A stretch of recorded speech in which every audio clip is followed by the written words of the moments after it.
So today we are doing a Dzogchen Pith instruction from Dujom. A full name is Dujom Khandroma Kunzang Wangmo. The interesting thing, so today we'll be doing that Pith instruction, and then we'll be having a break, as I mentioned before, and then we'll be doing some lungs, the Prajaparamita in a single syllable. And then we'll be doing this Pith instruction, and then we'll be doing a Q&A, a question and answer session. All right, so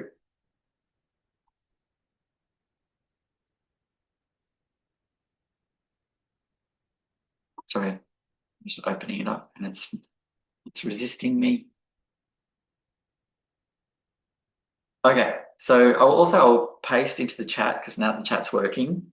I'll paste it in there so you can read it as I talk, as I give commentary, which I had wanted to do the previous 2 days, but our chat wasn't working. Okay, so the Pith instruction from Khandroma Kunzang Wangmo. Now, about her, she is, as I said, she's in the Dujom and the Longchen Nyingtik lineages, but primarily Dujom. She was born in the 1930s. The date is unclear. She passed away in 2009. She was born into an esteemed Buddhist family in Eastern Tibet. Namely, she was the granddaughter of Dujom Lingpa. Her father, Patrul Namka Jigme Rinpoche, was a son of Dujom Lingpa, and he was also, her father, recognized as a reincarnation of the esteemed 19th century master Patrul Rinpoche. Most of you should have heard Patrul Rinpoche. So her father's Tulku of Patrul Rinpoche. She was raised in this spiritually rich environment and was immersed in both the Dujom and the Longchen Nyingtik teachings from an early age. Her father gave her all of the empowerments and Dzogchen instructions for both the Dujom Josa and the Longchen Nyingtik. She became a lineage holder of both of those. And so her upbringing instilled a profound dedication to the Dharma and laid the groundwork for her late emergence as a respected Dharma teacher. She's one of the few women to be recognized as a lineage holder of a lineage. So Kunzang Wangmo became a significant 20th century female Dzogchen master, in particular within the Dujom Josa and the Longchen Nyingtik. She played a pivotal role in reviving Zagyal Monastery, also known as Zagyal Gompa. Now that monastery is important because it is the monastery where Dujom Lingpa settled down in his later years. It's where he ended up living. She restored it to its spiritual vitality after a period of decline. As a teacher, she was instrumental in propagating Dzogchen teachings throughout Tibet and China, preserving the transmission of her lineage for future generations. Her life exemplified a harmonious blend of lineage rootedness inherited from her illustrious family and independent spiritual authority as one of Tibet's most accomplished female spiritual masters. There is a biography for her, which is longer than that, at the Treasury of Lives site. So actually, I think there is a biography for all of the women that we've discussed this weekend. So Princess Barani, Sarah Khandro Dewa Dorje, which has, I think on Treasury of Lives, she's called Sarah Khandro, and then her more formal name. But if you look up Sarah Khandro, you'll find her. And also Khandroma Kunzang Wangmo. I think on Treasury of Lives, she's just known as Kunzang Wangmo, but she has the title Khandroma. All right, so this Pith instructions from her. In the three realms, I'll read it for you a couple of times. In the three realms of existence, there is nothing that is permanent. In cyclic existence, all kinds of suffering arise at all times and in all forms. All of this is an illusion created by mind. Therefore, we must clearly understand the true nature of our mind. The true nature of mind is emptiness. The Buddhas and great masters have examined mind, but could not fully describe it in words. Everything we experience is created by our mind. Without recognizing mind's nature, we won't see reality clearly. Therefore, we must investigate the origin of mind. What is its beginning and end? Is it blue, white, or yellow in color? This itself is the practice of Dzogchen Semde. There is no greater practice than this on this earth. So I'll just read it. I'll put it in the chat now, and I'll read it through again. She'll put her name in here too.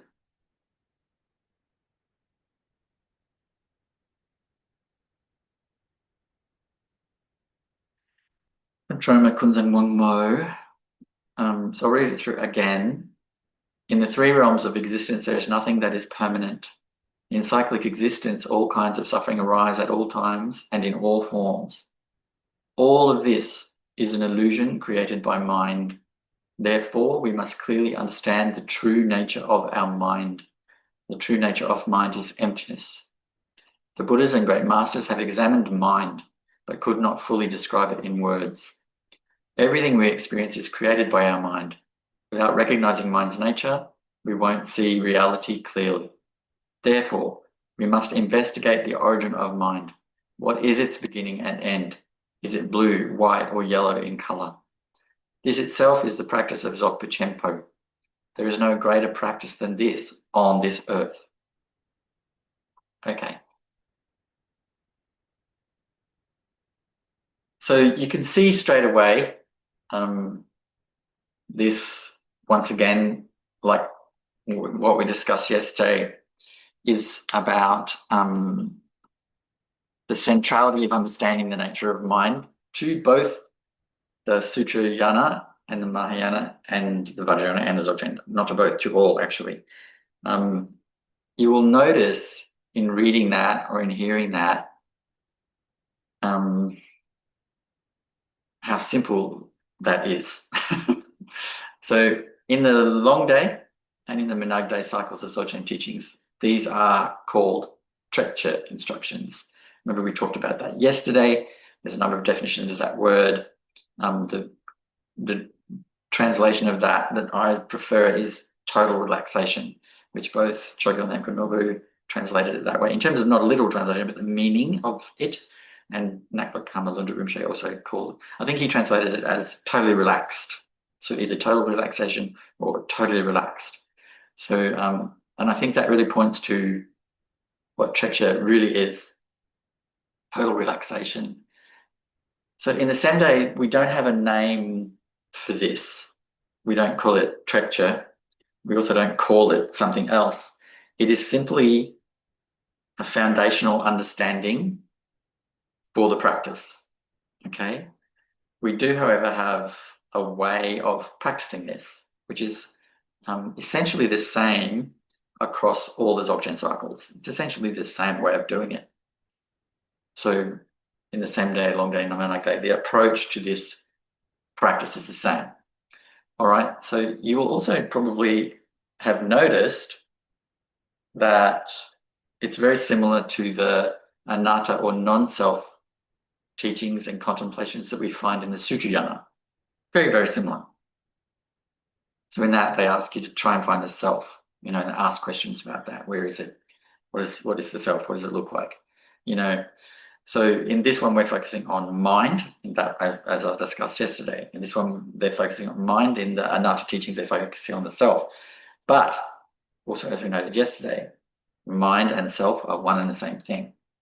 So it's very interesting to me that this meditation in the Sutrayana is considered fundamental, foundational, taught to everyone.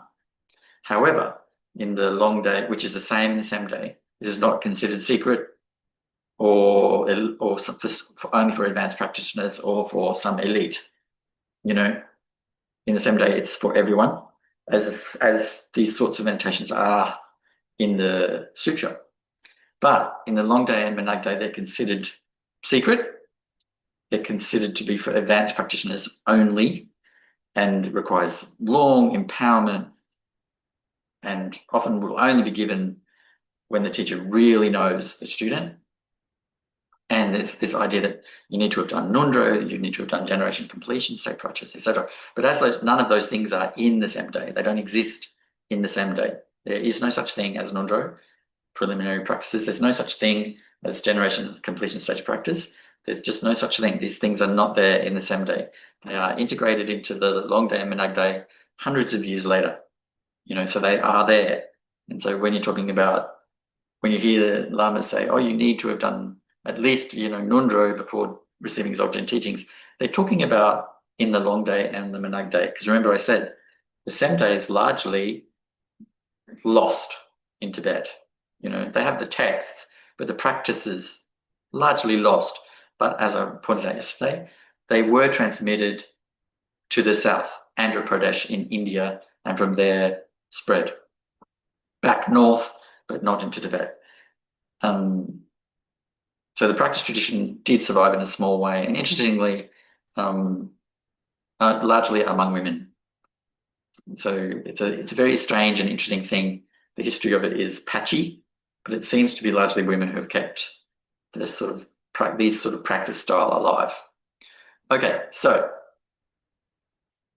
I actually can't think of any reason why, given the almost the same meditation or practice is in the Sutrayana using slightly different words, why then it would be considered secret and advanced in the Longde and Menagde. I can't think of a reason other than once it gets folded into tantric practice, it takes on the qualities of secrecy that Tantra has. And the reason for the secrecy of tantric practice is because you're doing taboo things, drinking alcohol, eating meat. But you shouldn't, if you're drinking alcohol, you should be also drinking the other 5 nectars. Tantric practice requires you to drink 5 taboo substances. Alcohol is just one. Other ones, pus, blood, semen, menstrual fluid. If you're not doing that, you're not really doing Tantra. In terms of the 5 meats, it's human meat and other taboo animals, dog, elephant, horse, I think. There's those meats. So if you're not eating human meat, shouldn't be eating other forms of meat as tantric practice. So there's a lot of distortion here. But because that's clearly taboo in the context of the time and place, it was secret because people go, what on earth? This is not in any way spiritual practice. But the point of Tantra, it has 2 points. 1, break our fixation on ideas that there are some things that are pure and there are some things that are impure, because that's deeply entrenched in the Hindu system. Some people are pure in that system and some people are impure in that system. Brahmins are pure, the untouchables, the Dalits, are impure, right? This was about breaking that idea of purity and impurity, and somehow there could be pure and impure substances. It's about breaking that. Currently, in the West, and actually all over the world now, we don't look at alcohol as impure. Most people look at it as fun. It's fun. And have a tipple. Most of us do not look at meat as impure. I mean, I look at it as cruel, unconscionable, and kind of awful. Not kind of awful, totally awful. But most people eat it, Most people eat it. They don't think it's impure. So in what way is this tantric now? It's not. So anyway, Semde has no tantra in it. None of that happens in tantra because it tends to just reinforce the dualism, So there's not that in the Semde. Now, I think that's what's happened. The Dzogchen is considered to be secret because it's now been folded into tantric practice. And sexual yoga, of course, it's part of the tantric system. And according to the Hindu traditions and Buddhism, that's, not pure, right? So this is why it's become secret, because it's been folded into that system. But the Semde is completely independent and separate and doesn't have that idea. So I don't think there's any reason at all why this stuff should be secret. As I said, these are considered trekcho teachings in those other systems. You need empowerment, you need permission, you need all this stuff. in any other setting, but in the Semde, it's like, this is foundational stuff. This is foundational stuff that's very similar to what's in the sutras. The difference is there's this profound insight about how the self and the mind are the same. That is there in the sutras, but it's not expounded so directly and simply. You know, it was very clear that the self and the mind were the same in the sutras, but it was the way it is taught is very kind of complicated. There's a lot of words, a lot of repeating of different kinds of examples to make this point. Dzogchen just goes, yeah, we get it. Self and mind are the same. Really simplification is what Dzogchen's about. All right, now, having said that,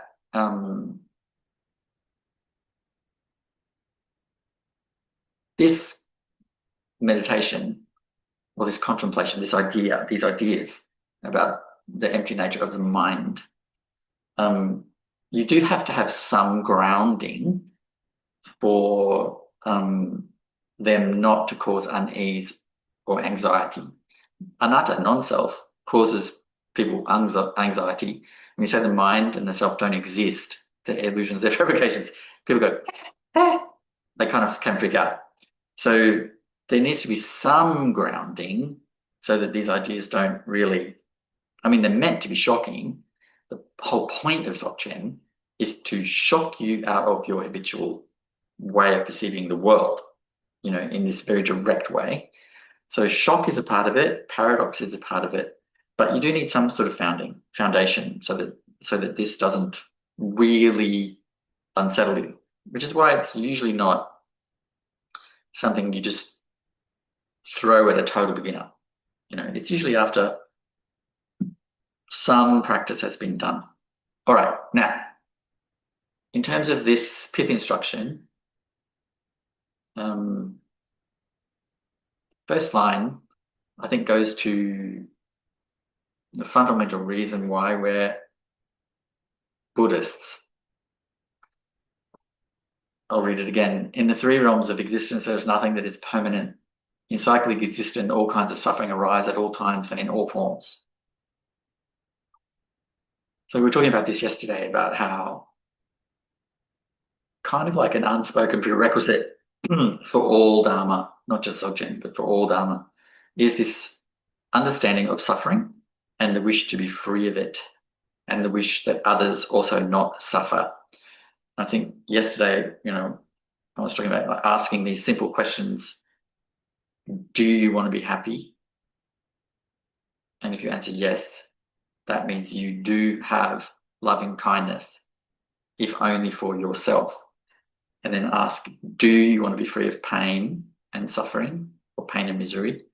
And if you say yes, you do have compassion, if only for yourself.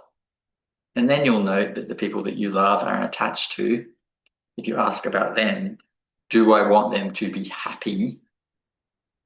It's only psychopaths who say no. Do I want them to be free of pain? We all say yes. So then again, it seems that we do have compassion for other sentient beings. It is there. Why? Even if just in that simple kernel of a way, because that's our nature. This is our natural condition. Our natural condition is all-pervasive, timeless awareness, vaster than space. I wouldn't say vast as space, but it's vaster than space, because space is contained inside it, inside our true nature, our fundamental condition, right? So the only qualities our natural condition has are those four, the things we call four immeasurables. In our tradition, we order them in this way, which is slightly different. Joy, which is the fundamental one. Love, compassion, equanimity, which we also call in our tradition ease, E-A-S-E, ease. Sometimes also call it contentment. But it also, ease has a sense of not just feeling relaxed and content, but also relating to every single being in that way, every single being you relate to in a relaxed and content way, wanting nothing from them, only wanting to give. Every single being. Every single one. And I'm always repeating that. It's not just some beings. Every single one. You love them. Equanimity is not neutral. It's profoundly warm and loving towards every being. And not just sentient beings, but all living things, which includes forests, grasslands, the ocean, all natural environments, all ecosystems. These are living entities for which we feel profound love and joy in their presence. You know, so like a real Dzogchen practitioner giggles at the sight of animals, laughs in the forest, just rolls around in glee at the beach. You know, they're just so happy. So happy. It's not really describable, but on the outside it just looks like this person's constantly happy, content. They giggle a lot, they laugh very easily, they make fun of themselves easily. You know, really happy to just giggle and laugh and be happy in every situation. So one of Jamyang Temple's beautiful little pith instructions, I'm probably going to say it incorrectly, but the true siddhi, or the most powerful siddhi, I'm not sure how he says it, is to be relaxed in every situation. Like that's the true siddhi. Forget about walking on water or walking through solid objects or flying in the sky or turning water into wine or which is a handy trick, or bringing the dead back to life, or, you know, Yeshe Tsogyal brought the dead back to life and did all those things. But she did say the only thing that she was pleased to have accomplished was to have become kinder, to become happy in her world, you know, happy in the world. And she's raising the dead left, right, and centre, you know. She's quite extraordinary, according to the traditional stories. All right, now, so this first stanza tells us that fundamental to Dzogchen, oftentimes people think Dzogchen's all about emptiness, emptiness, emptiness, emptiness. It is, of course, about that. But it also, fundamental to it also is this understanding of impermanence and this understanding of suffering. They're fundamental to it, which is why I've said over and over and over and over again, the 5 Buddhist precepts are indispensable to Dzogchen. They're essential. You know, in the 10 absences, this list of things that in the Semde tradition they say we don't do. You know, we don't do empowerments, we don't do deity visualizations, we don't do mantra, all these things we don't do. We don't take on Samaya vows, tantric Samaya vows. We do take on precepts, you know. It says quite clearly there that we, how do I want to put this? That this compassion and love and joy towards all sentient beings is natural, right? But until that point, we need to hold the precepts. It's very important. Because why? Until we are uninterruptedly abiding in our natural condition, we are wrecking balls, just all over the place, creating havoc, you know, without meaning to. We're animals trapped in a snare, just acting out, you know. We're blindfolded and tied up in a burning prison. Imagine how you react in that situation. It's just full panic, and we dampen that all down and pretend to be all composed and like, oh, it's all fine, it's all good. But we actually are acting out in negative ways all the time. All the time. So it's important to hold the precepts. There's this phrase from Padmasambhava Baba, which I've often described as the most important Dzogchen precept. He says, even though our view is as vast as space, our conduct is as fine as sifted barley flour. So, in the Dzogchen 10 absences, it says, there's no conduct to adopt. That's not referring to this. It's referring to tantric behavior. It's saying you don't need to eat meat. You don't need to drink alcohol. You don't need to have a consort. You don't need to be running around breaking taboos. You don't need to adopt that behavior. But it's not talking. Sometimes people mistake that to mean there's no, when it says there's no conduct to adopt, they think it means, we can just do whatever. We can just eat what we want, drink what we want, treat people how we want.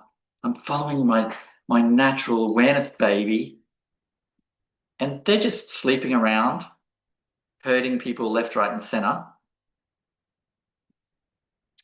That's not a yogi. A yogi is at one with joy, love, compassion, equanimity. At one with those things.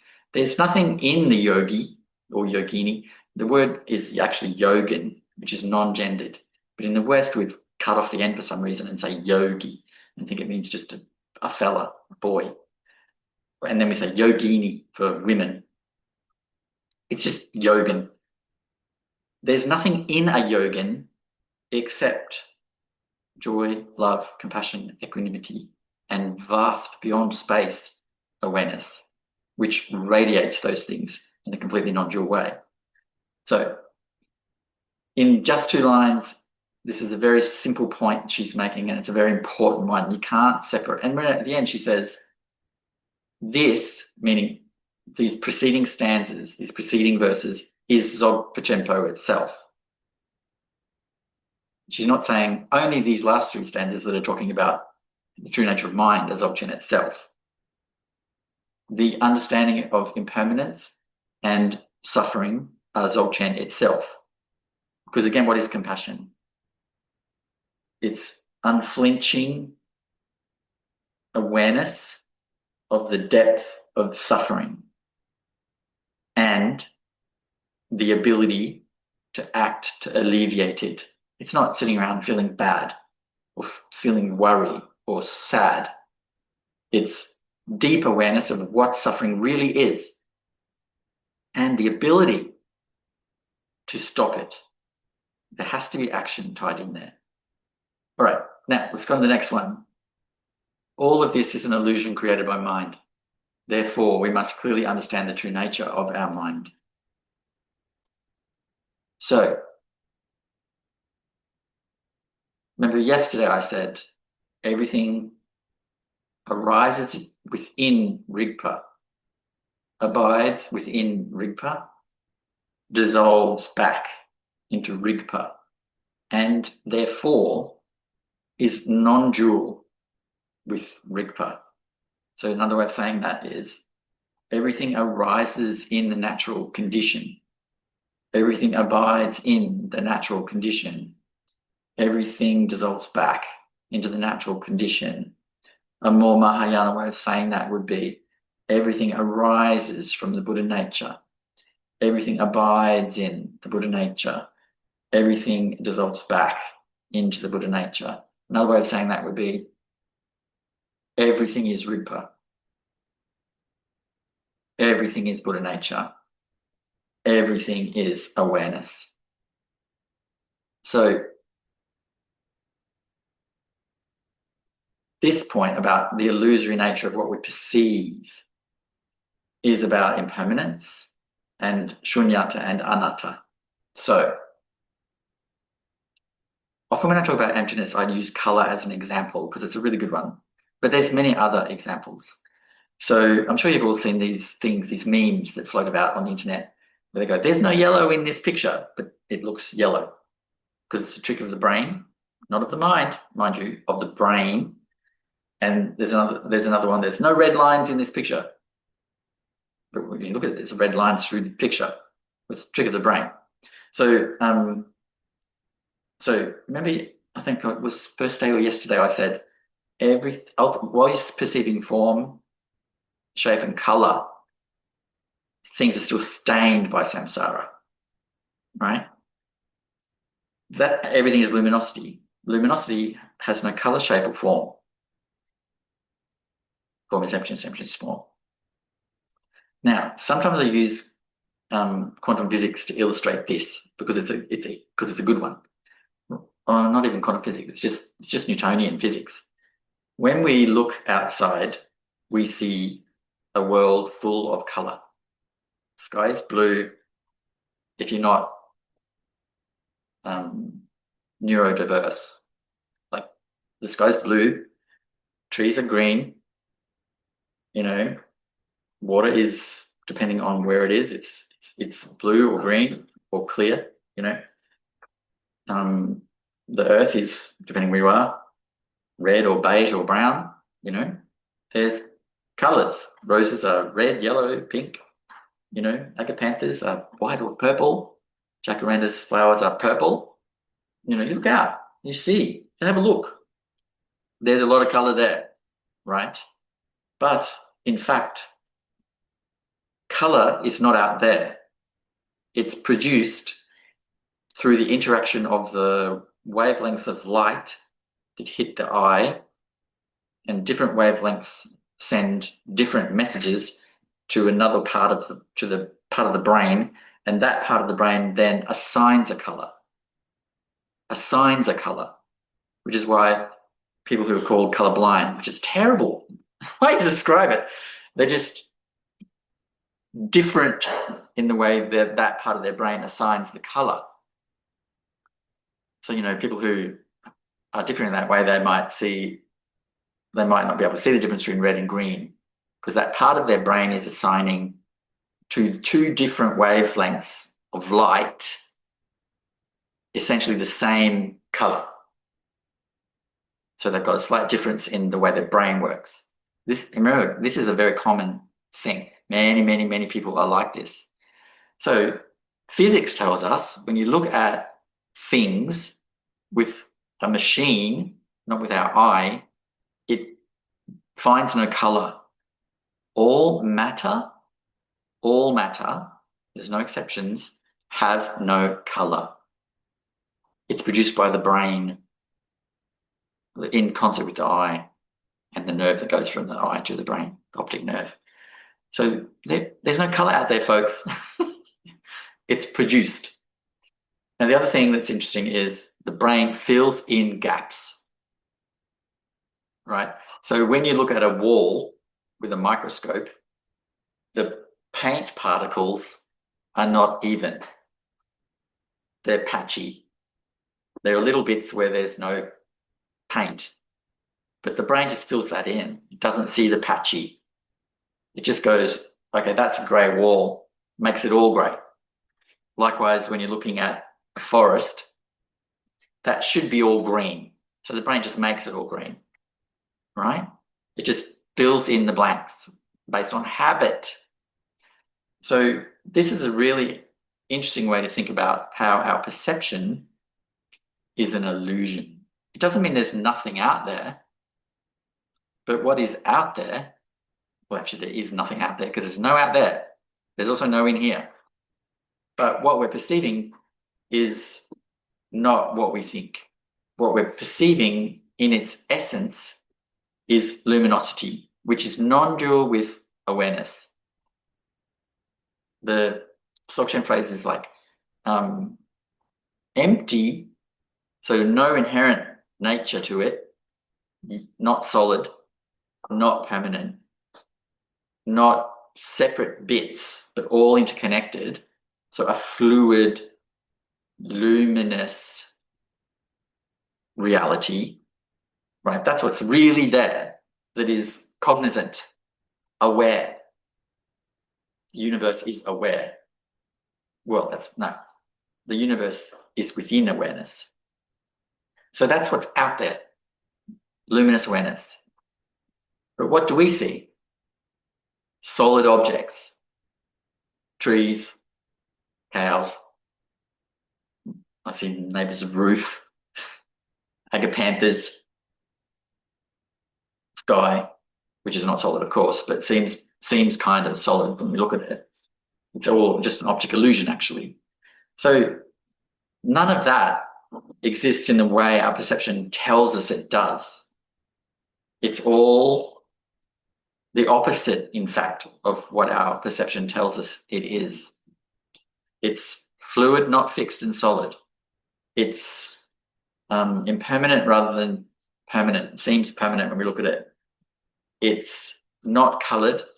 It's light is white or colorless, actually. White's deceiving. Light is without color.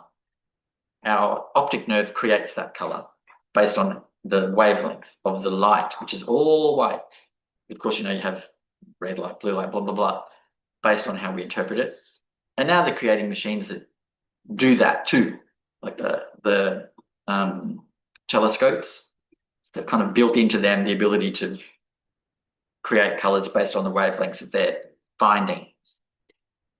So now our machines behave the way we do. They're deluded. It's quite funny. Deluded machines.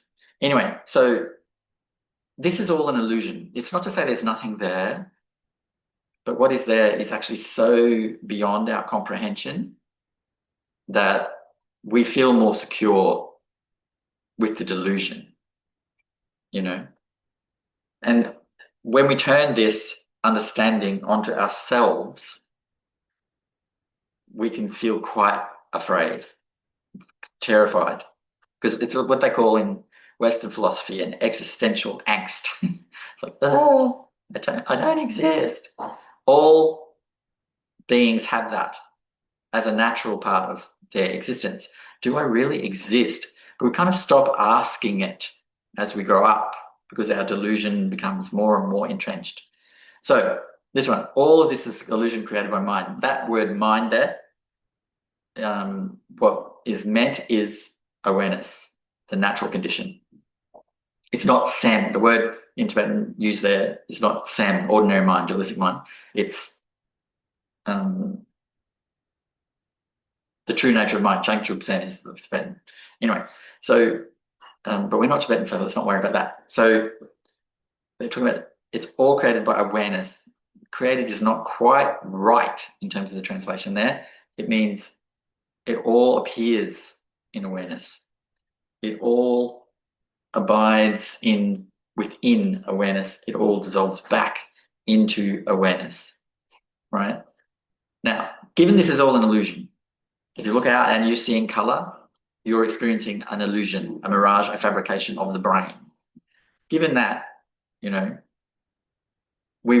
would be nice to find out what's real, what's really there, wouldn't it? To directly experience what's really there. Why? Because this illusion creates suffering. Because we think this is always going to be this way, we'll always be here. It's abiding, it's permanent. That's not true. It's not fixed or solid. It doesn't remain. It all changes. It all goes away. So it causes suffering, this delusion, because it gets us to become attached to things because we think they're solid. But if you understand they're not solid, you don't become attached. Likewise, if you understand things are not solid, are not permanent, you're not afraid of them either. I had a dream the other night that I was with a group of people and we're being chased by a grizzly bear. And I think it's because I'd seen some videos of grizzly bears or something. Anyway, and everyone was screaming and running. They go, oh, we're going to die, we're going to die. And I was watching them going, how is all this fuss going to help you? Like, yes, the grizzly's coming, but screaming and carrying on about it is not going to help, In fact, I think it enrages bears for them to be screamed at, So it was a funny dream because I was sort of like, in the dream I was like, oh, all these reactions, good Lord. It was a very funny dream.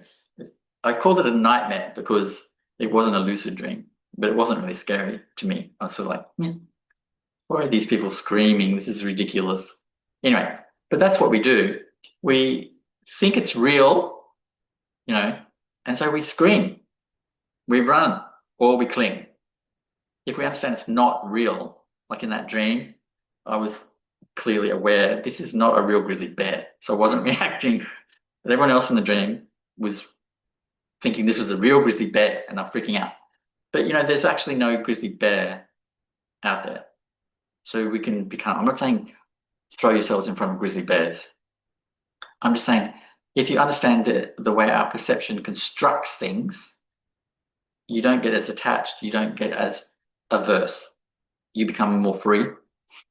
All right, so now in these Dzogchen teachings, the way to do that, right, is through the simple practice of sky gazing or the joy practice. So you don't really focus on realizing emptiness like they do, not to disparage the Gelugpa tradition, but they really heavily study that and debate that and contemplate that in an attempt to realize it, right? There's a great comment by Dzogchen Lingpa where he says, you can study that, debate that, talk about that, meditate on that all you want. It's not going to help you. You need to go to the source, the mind, and understand its nature, and then everything else will become clear. Dzogchen Rinpoche said, realize one thing, and he's kind of paraphrasing Padmasambhava, realize one thing and you realize everything. And he's referring to the natural condition, true nature of mind, awareness. So then this is why Khandroma Kunzang Wangmo says, therefore we must clearly understand the true nature of our mind. Because why? It frees us from suffering. That's why. And makes us more effective in the world. We're less attached, less averse, we're more able to help others. All right, and then Khandroma Kunzang Wangmo says in one single sentence, the true nature of mind is emptiness. So let's say this a few other ways. Rigpa is emptiness. Buddha nature is emptiness. Awareness is emptiness. Tathagatagarbha or Sugatagarbha, all these words are emptiness. Dhammakaya is emptiness. Dhammadhatu is emptiness. So say it a few times and you get what she really means, what this really means. So I suppose we have to define emptiness here.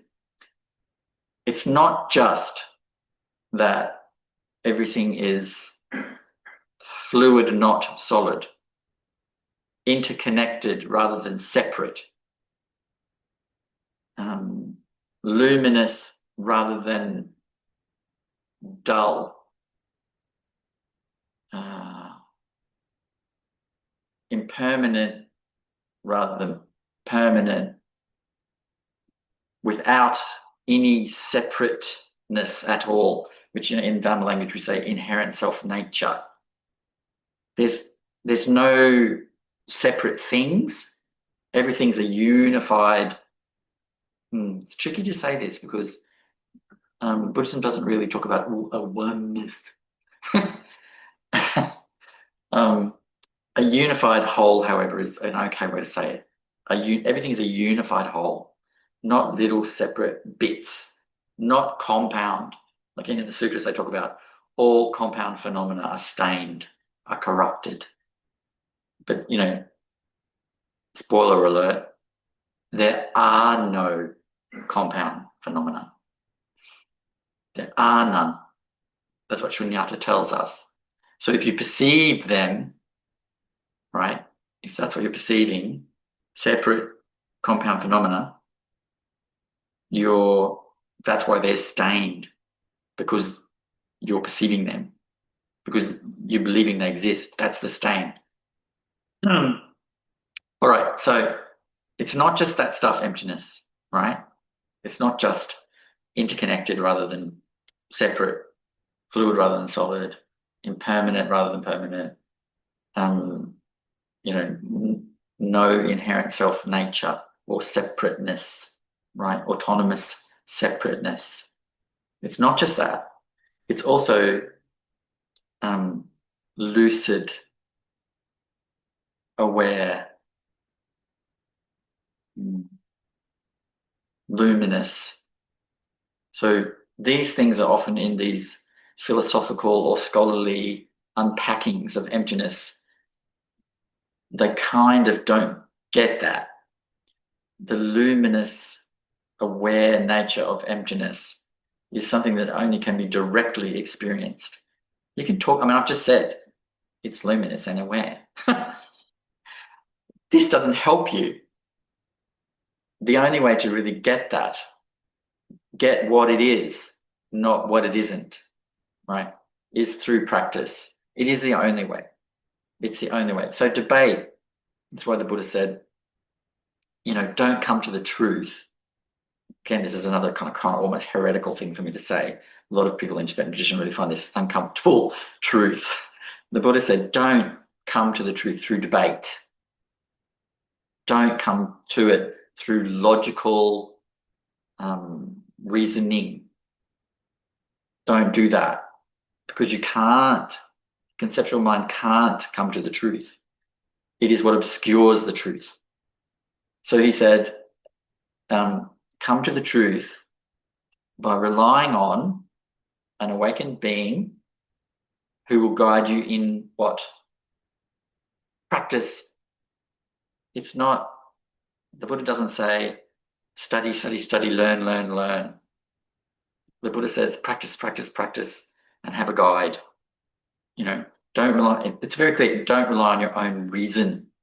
This is often misquoted by the online Dharma bros, where they say, oh, the Buddha said, don't trust what the teacher says. He did say that, but immediately before he said, don't trust what the teacher says just because they said it. He's saying, test for yourself. But what that people often think that means is use your own reason. Immediately before he says that, don't believe what I say. Test it for yourself. He says, don't rely on your own reason. And they never include that in the quote. Never include that in the quote. It's always, test for yourself, rely on yourself. Well, the self is deluded. You can't rely on it. The dualistic mind can't comprehend the truth. It can get a few things. You can go, okay, I understand kind of impermanence. Okay, I can understand kind of things are all connected, not disconnected. Okay, I can kind of get the idea that color's created by the brain. It's not really out there. You can kind of intellectually get this. But the awakening to the nature of reality is not cognitive. It's not of the intellect. It's of the heart. Words are not there. There's no words there. Communication between things is about dualistic delusion in the state of the, Rigpa. Communication is not needed. It's a unified whole. There's no need for, this is what I think. I's not there. Thinking's not there, right? So the Buddha said, don't rely on your own reason. Don't rely on logical deduction. So if this is true, that must be true, because the world's illogical. He also said, don't rely on, ancient scriptures and blah, blah, blah. And he also said, don't rely on me just because I say something. Test it. So what's he mean by test? He's already said, don't debate. Don't come to a conclusion. He says, don't come to a conclusion through debate, through pondering, he called it, through pondering. And don't rely on your own deductive reasoning. Right? So what is he saying we should do to find the truth? He's saying rely on an awakened being to guide you in the practice. That's the way to the truth. But, they chop the first bit out where he says, don't use logic, don't use your own reason, don't, they chop that bit off that quote, and they chop the bit underneath where he says it's only through practice. and they just the bit in the middle. Don't trust what I say just because I say it. Test it for yourself. But then he gives you a way to test it. You test it through practice. And I think one of the things that's implied but not openly stated is that if your attachment and aversion diminish, that's the proof that a thing is real, that a statement is true. If the statement reduces attachment and aversion, you can consider it to be true. So like the four Dharma seals. If a thing abides by the four Dharma seals, it's Buddhist. If it doesn't, it is not. Remember we talked about these? Number 1, impermanence. Number 2, shunyata and anatta. Usually they just focus in on anatta in the early sutras. Number 3, our illusory perception leads to suffering. All compound phenomena lead to suffering, right? All of them lead to suffering. Another way to translate that, emotion leads to suffering. Even if it's, I love being here, it will lead to suffering because it's attachment. Even if it seems like a good feeling, if it's an attachment, it's going to lead to suffering because there's eventually a separation from what you're attached to. And then the final one, liberation is possible, which is about Buddha nature. We all have Buddha nature. We can all become free. So if it doesn't abide by those things, it's not Buddhism, right?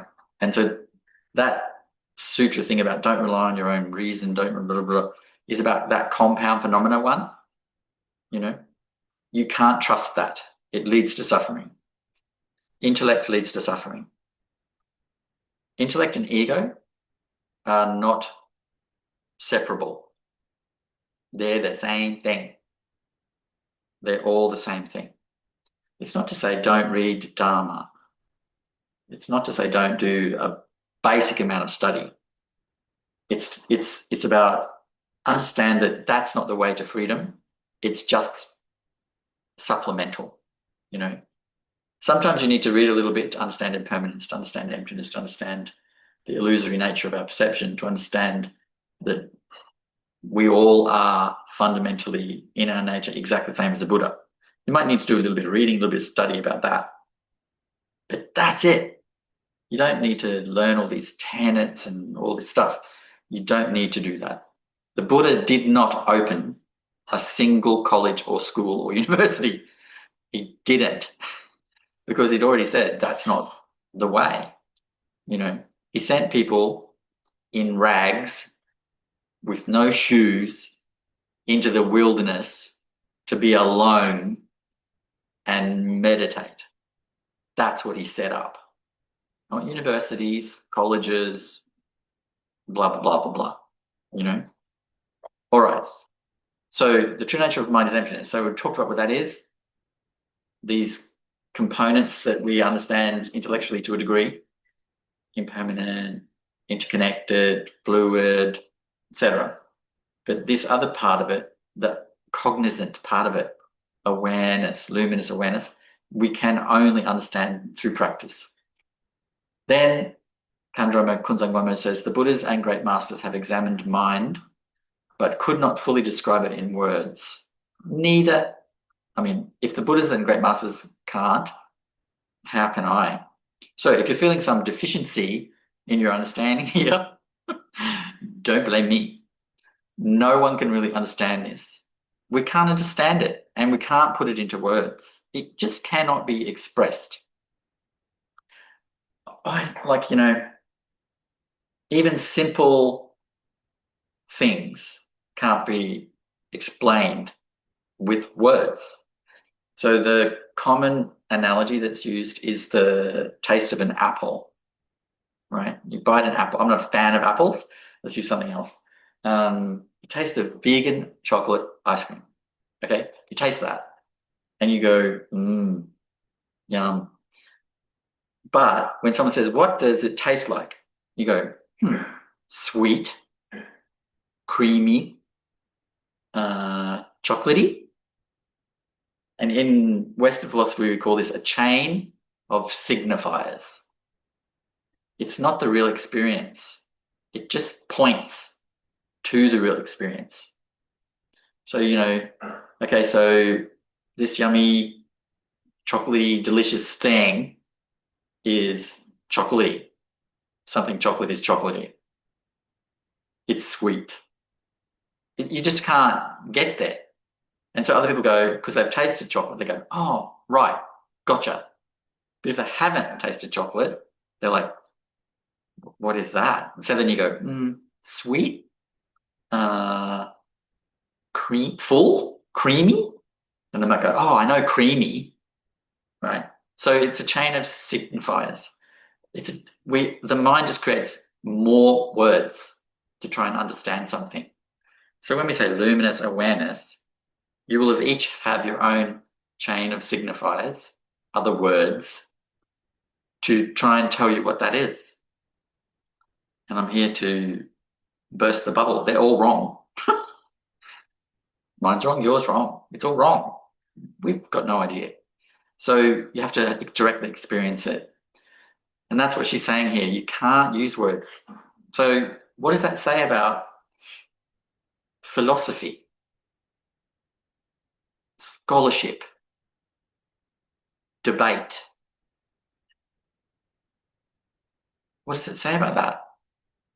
It means, well, what's the point of all that? Saying that, I think it is important that we weed out complete incorrectness, that in our own understanding. But you don't need to do that with debate by studying for the average Geshe or Kempo studies for, about 12 years. I know a few Kempos, dearly love them.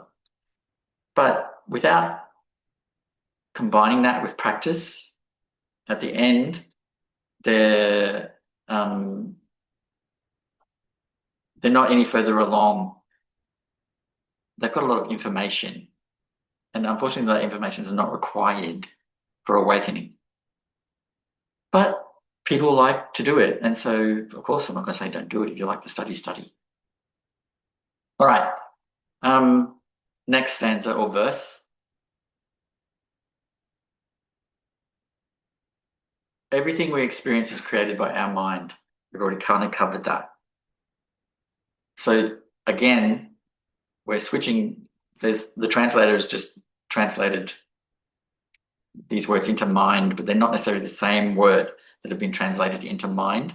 So here it says, everything we experience is created by our mind. That's awareness, Rigpa. But also, on a diluted level, the illusion is created by mind, So there's two things being said here. On the relative level, our perception of the world is a fabrication of the dualistic, deluded mind. That's the relative level. On the absolute or ultimate level, everything arises from awareness, abides in awareness, dissolves back into awareness, therefore is perfect as it is, because awareness is perfect as it is.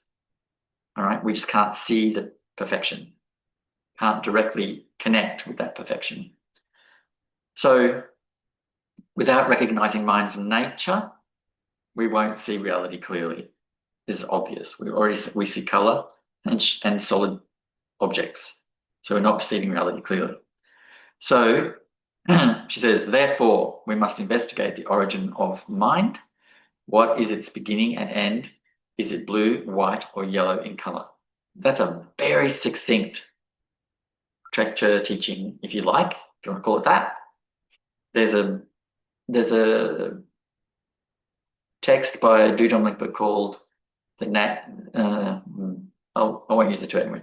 In English, it's translated as Buddhahood without meditation, which is a little bit misleading, actually. And that's like 300 or 400 pages in English, where he covers this.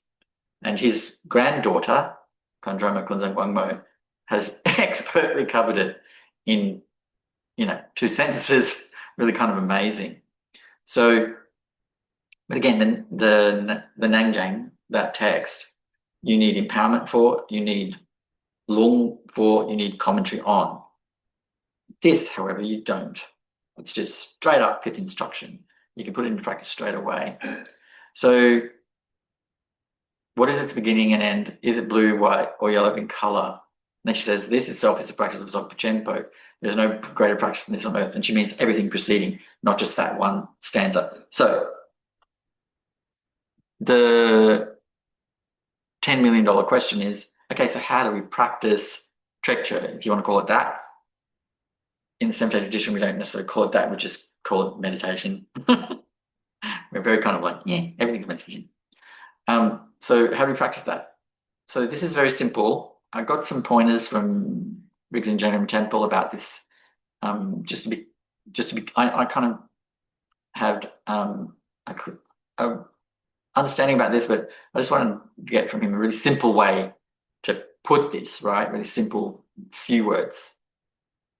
So what he said was, he said, sit down, ask the question, what is the nature of mind?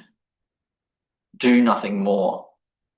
Just rest in silent stillness, whatever form that takes, either shamatha, sky gazing, or corpse pose. And that is it. So in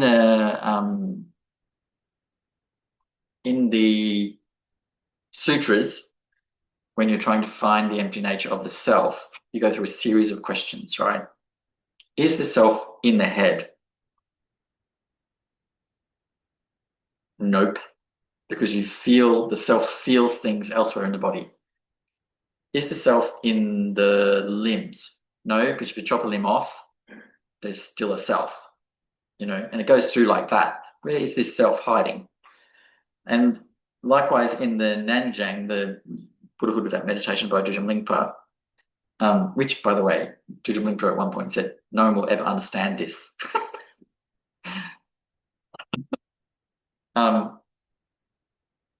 It goes through, where's the mind? Is it here? Is it here? Is it in the fingers? It goes through the whole body. Where is it? And of course, the answer to all of those questions is no, it's not there. Then he goes through, does it have a shape? Is it red, blue? Does it have a shape? Is it round, square? What shape is it? Then he goes through color. Is it white? Is it blue? It goes through all that. Then he goes through shape, color.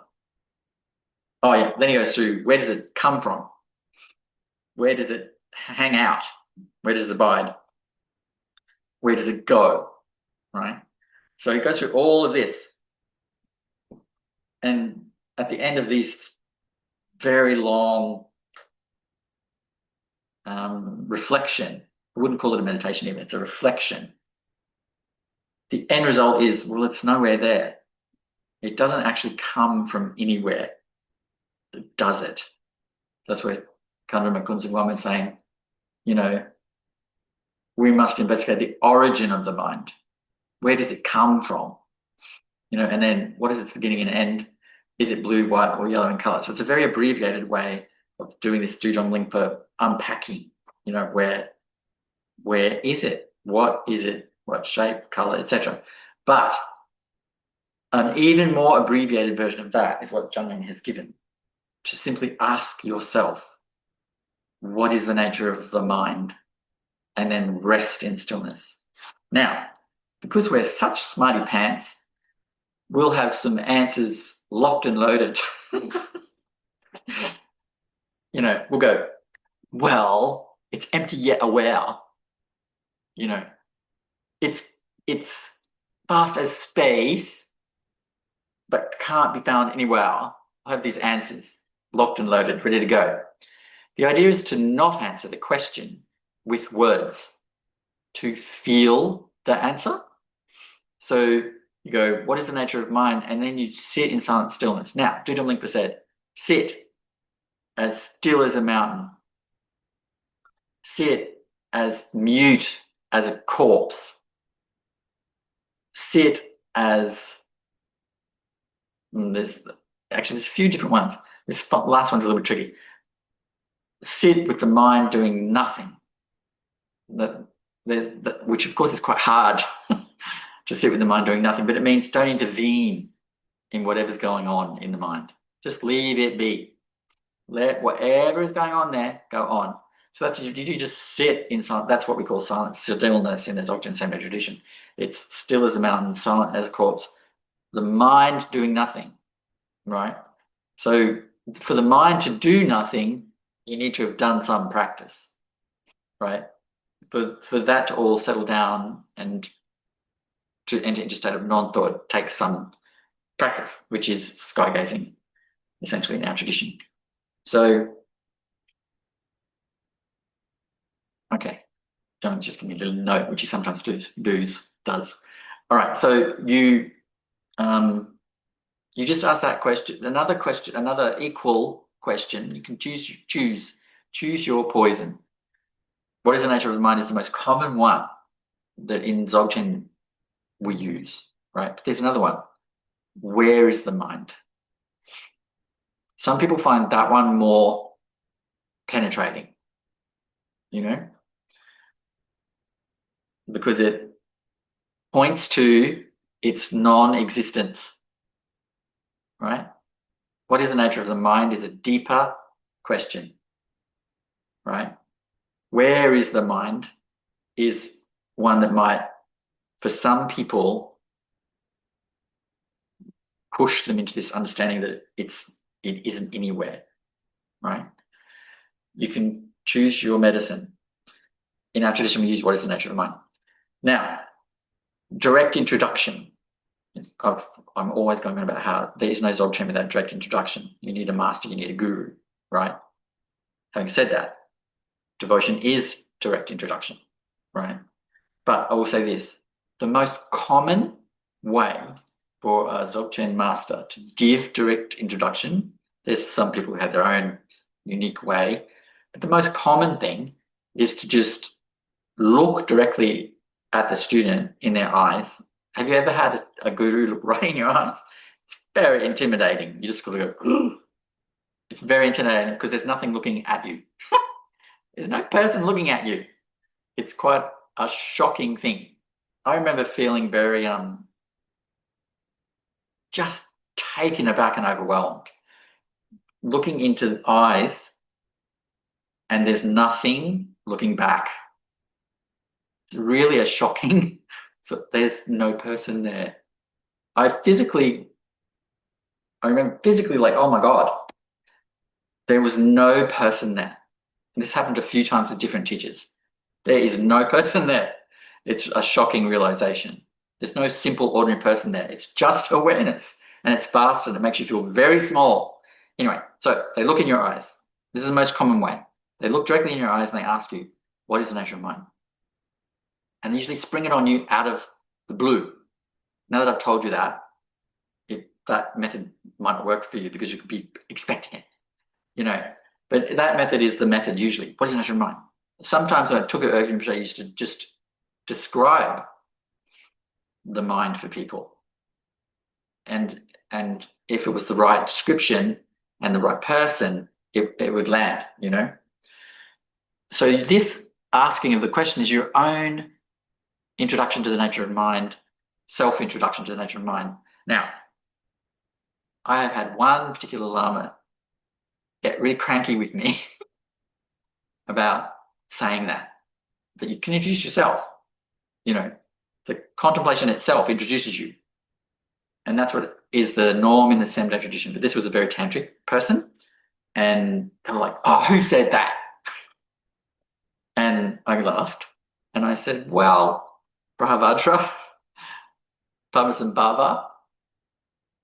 And I had a long list because this is what they say. Karmalingpa, even, he's very tantric Lama from the 1300s who revealed the Bardo teachings. All of the Bardo teachings come from Karmalingpa via Bhava. Bhava got them from, guess who? Sri Singer. Where did Sri Singer get them? Prahavajra.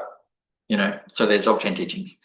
And in the Revelations of Karmalingpa, it says very clearly, this is a direct introduction for yourself. you know. And Padmasambhava said, just ask yourself. He's talking to, in two different places. Padmasambhava says, just ask yourself, where is the mind? What is the nature of mind? So he's really saying, just ask yourself. So Padmasambhava had this very relaxed. We get this picture of Padmasambhava as like this ornate ritualist, all about rituals and stuff. But I mean, that's what he was doing for the Tibetan people, to take them from where they were to where he wanted them to be, But he's also a Dzogchenpa.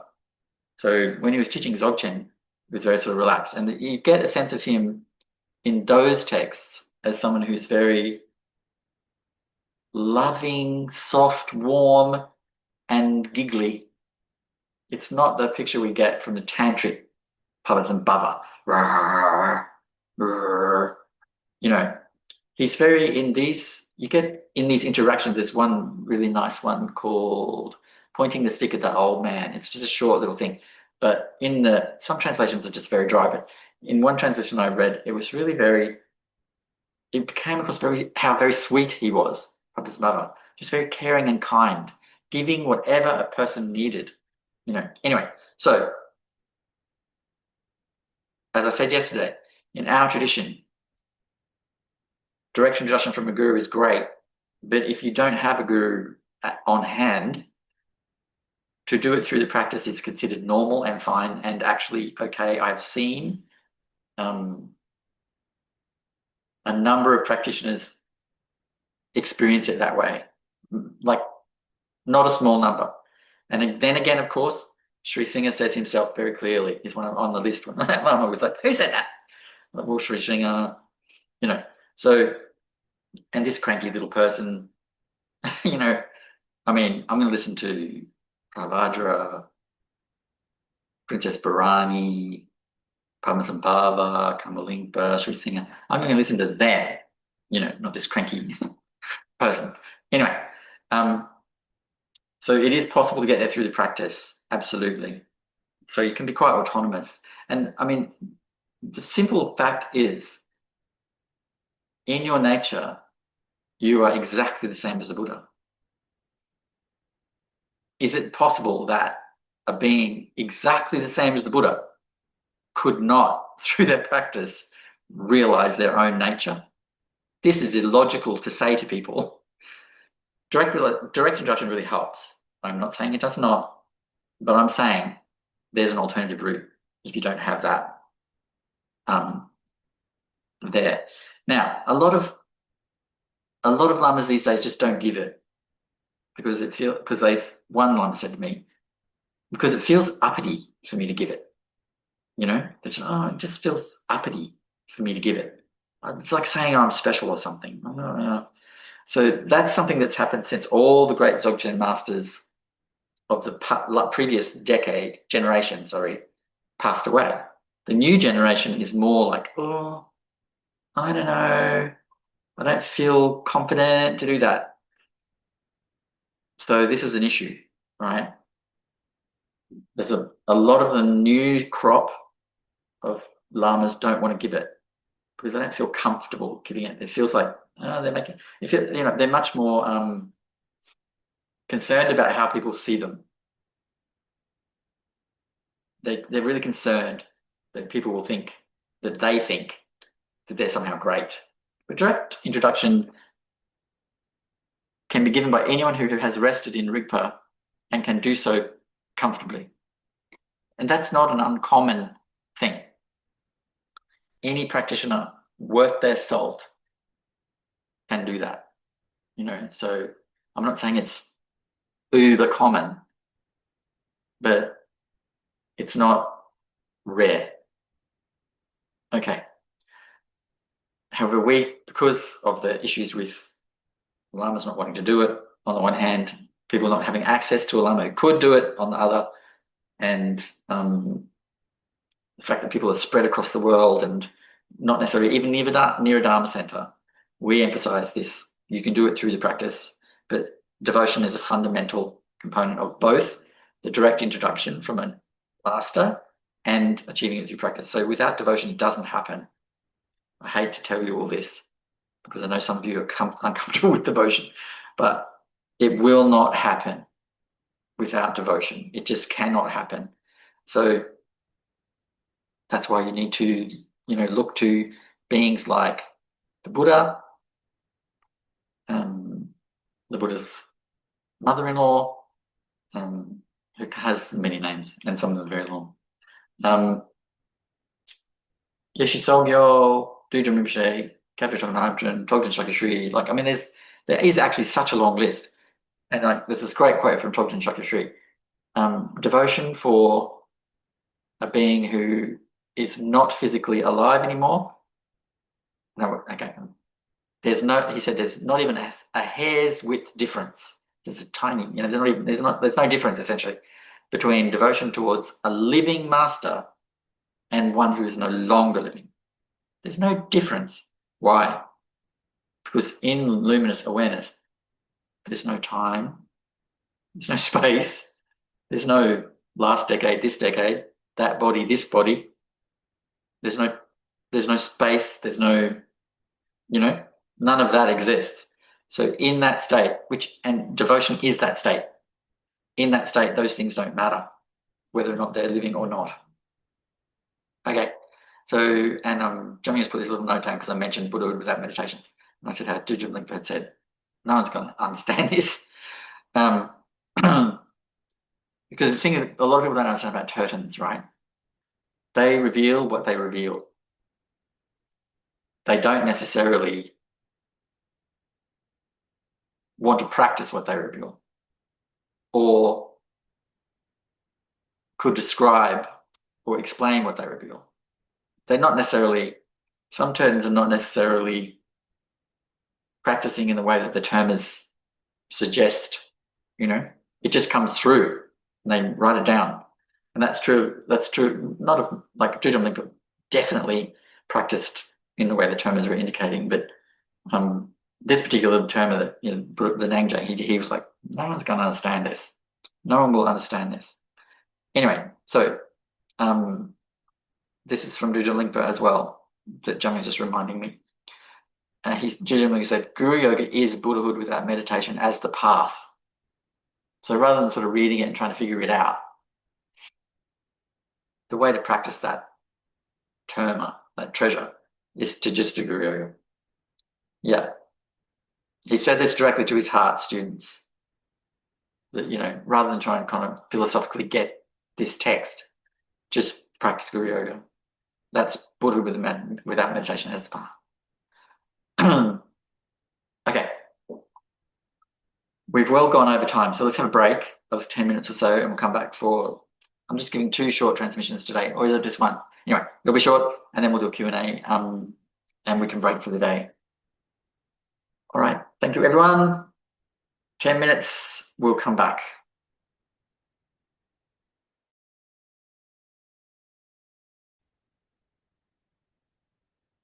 So I'll just quickly wind up the commentary on this teaching, on this Pith instruction. So I'm just sending through in the chat a kind of a summary about how to practice. So, and it says, how do we put this Pith instruction into practice? So how do we practice trekcho, if you like, if you want to use that way of talking about it? Sit down. The reason we say sit down, you can lie down too. It's best at first to be still for this practice. Sit down, ask the question, what is the nature of mind? Or where is the mind? Then do nothing more. So there's no need to answer that question or contemplate it. Just rest in silent stillness, whatever form that takes. So I've got there the primary ways that we rest in stillness in this Sangha. Shamatha, sky gazing, corpse pose. And again, in the Dzogchen Semde, sky gazing in shamatha, we do sky gazing rather than shamatha, but we can also do shamatha at times if we want. It's up to you. But it's important to understand that the object, the relationship with the meditation object is very different in the Dzogchen tradition than other schools or traditions. So, in shamatha, you concentrate on the breath or on an object. It's like a stone or a twig or something. As we're talking on the first day, how generally in Dzogchen, if you're going to use an object, you would use something you can cast away without any trouble, because we do tend to fixate on things and become attached. And so then we can feel anxious if we don't have that object. And so if your object is your breathing, then down the track it can become something you're anxious about and you can't get rid of it. You know what I mean? You can't stop. It's like it becomes habitual to focus on the breath. And the idea is to have no object eventually. So you start with an object and then you move gently through into having no object. Right, so we take as the object the sky, which is what's called sky gazing. But likewise, you can use a natural thing, so like a stream or a flower or tree or the sound of the wind, the feeling of the sun or the shade on your skin. Whatever you choose is fine, but we eventually let that go and we don't concentrate on it. Remember the instruction that Princess Barani gave? Just open your senses. Just leave the senses open. You're not concentrating, fixating, trying to grab or hold anything. Just leave everything open and whatever happens, happens. Let it go. So let it come, let it go is a traditional Dzogchen phrase. Whatever comes, let it come. Then let whatever came go. Just let it come and go. Another metaphor that is commonly used is it's like throwing all the windows open in your house. Breeze just blows straight through. You know, you're not trying to catch the breeze or focus on it. It's just blowing straight through. All right, so those are the simple instructions. Very simple, you see. That's why this word simplicity is so like commonly used to refer to the Dzogchen Semde. It's just so simple and easy. So, and it should be really effortless. You're not trying to make anything happen. You're just literally, you're just looking at the sky. Not trying to make anything happen at all. Just looking at the sky, because why? Your natural condition's already primordially pure and perfect. Always was, currently is, and always will be. There's nothing to do. Remember we talked about those 4 seals of the Dzogchen Semde? Nothing to do, nowhere to go, etc. Nothing to retain. Those are very important things to not to contemplate and memorize or anything, but just understand. You are primordially perfect already as you currently are. And we sort of go, oh, but I'm such a terrible person. I'm such a horrible person. I can't possibly be perfect. That's not what you are, what you're calling imperfect. That's not what you are. That's just some dream you're having. It's like you took some magic mushrooms and you think you're Mickey Mouse. You're not Mickey Mouse. It's a delusion. It's an illusion and a fabrication. I had some friends who used to like to take magic mushrooms, and this one person who I won't name, because she'd be mortified. This is when I was like 16 years old. She really thought that she was, I can't remember that cartoon character, the sort of Morticia Adams-esque Russian spy in Bullwinkle, Rocky and Bullwinkle. I don't even know what her name is. She really thought that's who she was. Really thought, and she started speaking with an almost perfect Russian accent. But outside of that context of having taken the mushrooms, she couldn't do that. She couldn't speak that way. It was just amazing. And that's what we're like. There's a delusion going on. And we think that's what we are. And we think that that's imperfect, because it is, of course, imperfect. But that's not what we are. That's just some passing nuttiness, lunacy that's just happening. So any of the imperfections you think you have, they are, I'm trying to think of the word that Jetsam uses.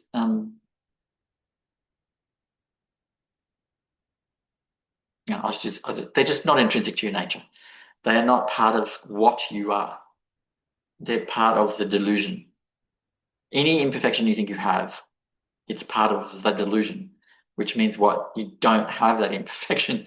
It's an imperfection the delusion is fully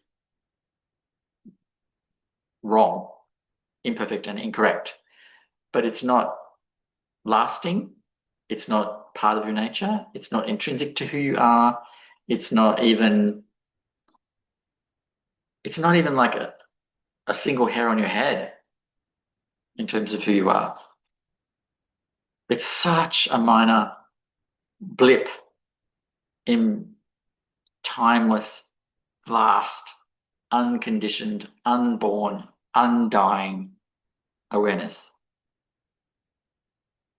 This little thing called Pema is just, as I say, a joke. Who cares? Really, who cares?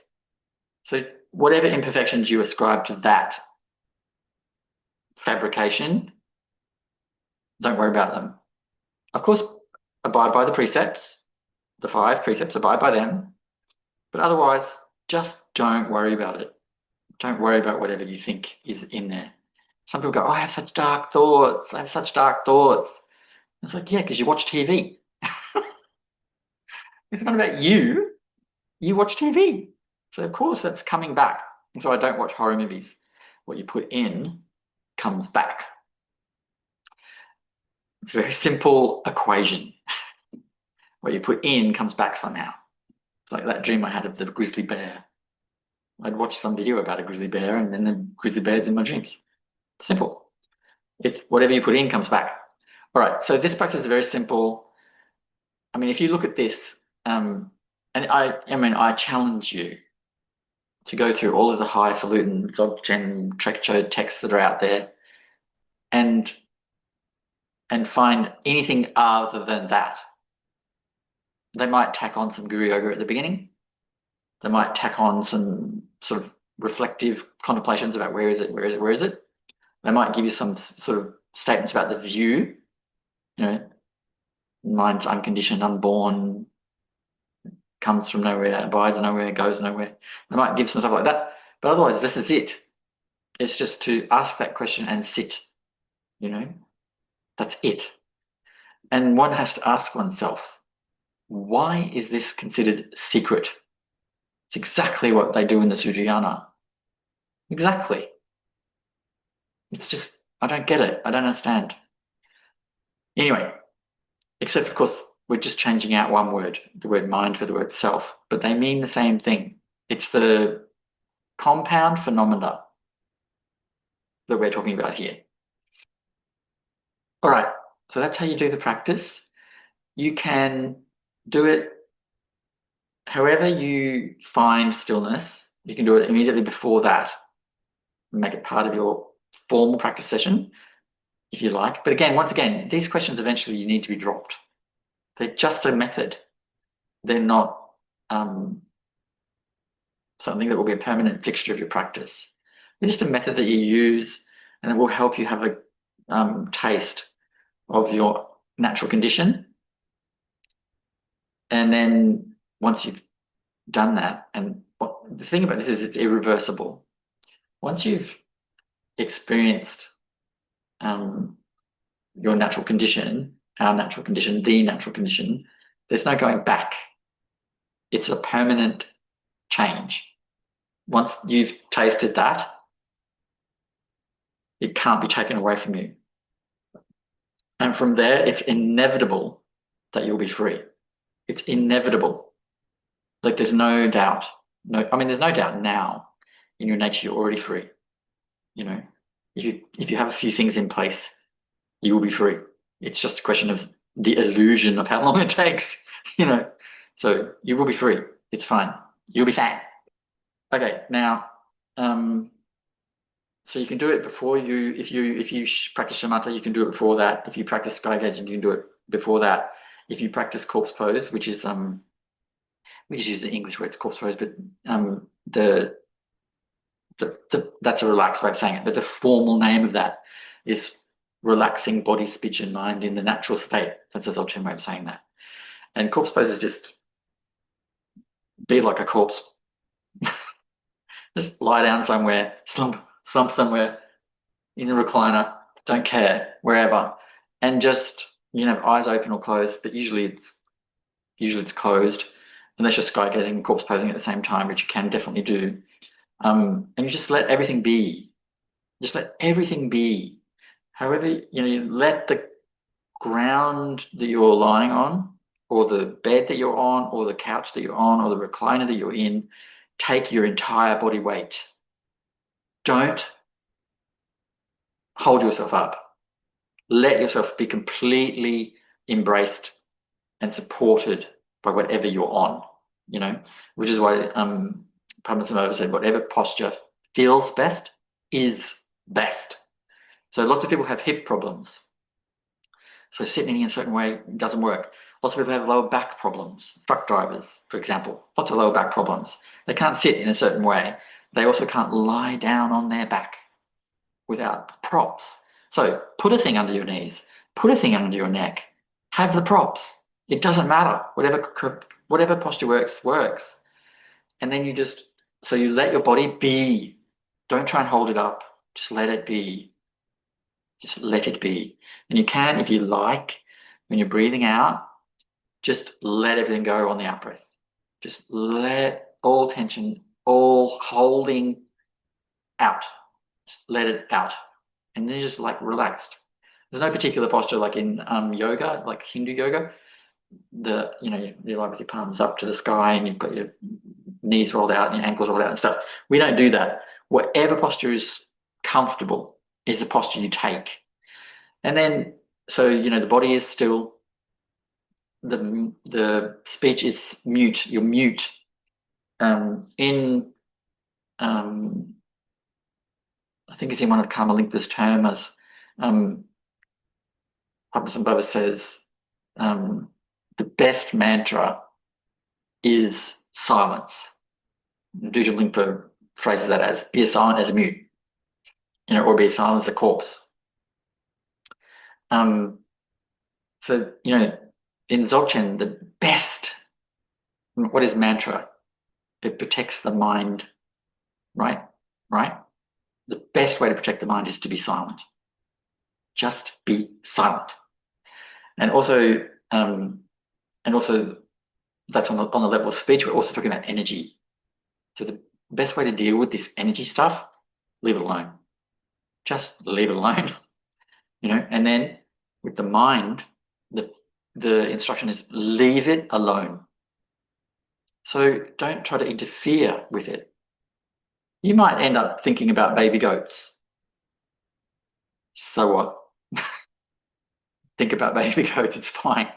But because you're relaxed, right, the mind will by itself start to calm down. Through relaxation, you don't need to intervene. The body is relaxed. That leads to, and because the voice is silent, you're not doing mantra or prayers or contemplating or reflecting or anything, then the energy settles, right? Your energy settles. And then what happens? When the body is relaxed and settled and your energy is relaxed and settled, the mind becomes relaxed and settled. You might think about baby goats at first. Now that I've said that, you're all going to be thinking about baby goats. Yeah, funny. But it'll pass. In time, it will just pass. It will all start to calm down because you're relaxed. It's okay. Whatever happens, you don't intervene. The point about this is not intervening, just relaxing. And then you just stay there for a while. There's no limit on time. There's no requirement. However long you want, set your clock for 5 minutes, 10 minutes, 20 minutes, 30 minutes. You know, when we were children, I don't know if you're all did, but I used to do this. There were these 3 massive pine trees near where I lived. And I used to go down and just lie on the needles, just look up through the trees at the sky, and I would just lie there for hours. I used to wag school to do that. And once the teacher came out and really got very annoyed at me, I just wander off to the trees. So it doesn't matter, like when we're children, we can do this without any problem. Just lie there look at the sky, the mind's not doing a thing. But now we're grown-ups, we think, oh, we've always got to be doing something, thinking about the bills that have got to be paid. Just be like a child again. Just relax. And when the body is relaxed and the energy relaxes, the mind relaxes. Then what happens? That's the only thing preventing direct experience of your natural condition. The mind going boop, boop, boop, boop, boop. As soon as that settles down, there's your natural condition right there. Nothing else needs to be done. Likewise with sky gazing. Sky gazing is a little faster than corpse pose because usually your eyes are open and that is faster. There's an interesting thing that you might notice. When your eyes move, a thought follows very soon thereafter. These things are linked. So when we sky gaze, we don't force the eyes to stay still, but they naturally do. Just become still. And then thought settles. I don't know what, if you're an artist, there's sort of a thing that you do when I'm really not an artist, but I know a lot of artists. So when they're first starting to draw or paint a thing, a real thing, it's not something from their mind, they look at it and they'll look at it for like what is an unusual amount of time for non-artists to look at a thing, and then if you're watching them carefully, you see when the brain just goes click and it just goes into what we call a flow state or whatever you want to call that. And then they start to draw and they're drawing perfectly, right? It's just that simple looking that produces that flow state. And in the flow state, if you surf, skateboard, jog, swim, I write, so write, play drums, play the guitar, play the trombone, play the piano, sing, you get into a flow state and time is not there. Time is not there. And the mind just really settles down. So that's another way into these sort of quiet states, but just looking at a thing is enough. I physically feel, click's not quite right, but there's a definite like shift where you go from the cognitive mind's going crazy and doing all that stuff, and then it just goes, whoop, and the mind is just quieter, and all the other senses become more acute. So your hearing's more acute, your sense of smell's more acute. I've got terrible sense of smell, so it's a little bit better. And the feeling tone of the world, like the air pressure on your skin and all that stuff becomes evident. It's a very interesting thing. So it's all about relaxation, right?